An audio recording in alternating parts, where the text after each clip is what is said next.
with the Perez family. My name is Bob, my wife Michelle, and these are our daughters. Izzy, Priscilla. And we are Assemblies of God missionaries serving in Latin America and the Caribbean. One of the very first things that I learned when we first became missionaries was that the name Bob, when it's pronounced in Spanish, does not sound quite that pretty.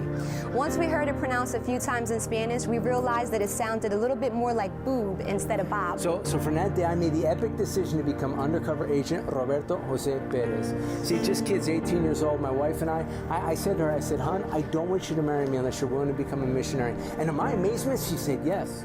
And I'm not going to tell you it was easy because I didn't know what it meant to be coming from a healthy family, and I didn't know what it meant to be married.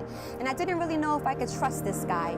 You see, I grew up in Camden, New Jersey, surrounded by violence, and Camden is actually known for one of the most dangerous cities to live in all of the United States. I grew up with drug dealers that sold drugs right outside my front door. And right from there, my brother, 10 months after I was married, died on the streets of Philadelphia after he became a drug dealer, just like his dad. So for me to take that step to be a missionary and go into the unknown was a very scary place. And so this is the amazing thing. It's just like Joseph said in Genesis in chapter number 50. You intended it to harm me, but God intended it for good. See, he's brought me to this position, says Joseph, so that I could save the lives of many people. Our ministry has always had a two-pronged focus. Number one is the restoration of women, girls, and boys that have been impacted by sexual abuse and forced prostitution, otherwise known as human trafficking. And then number two, creating strong, vibrant churches that understand the role they play, not only making an eternal difference, but also an earthly difference. Because of my life experience, I've been given the opportunity to enter into some very dark places where very few people will ever go.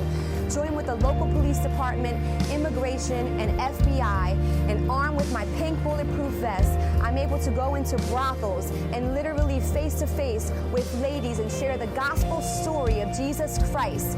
And there, for me, in a place where it felt like hell. So friends, God's given us a sense of urgency, and we can't wait to get back.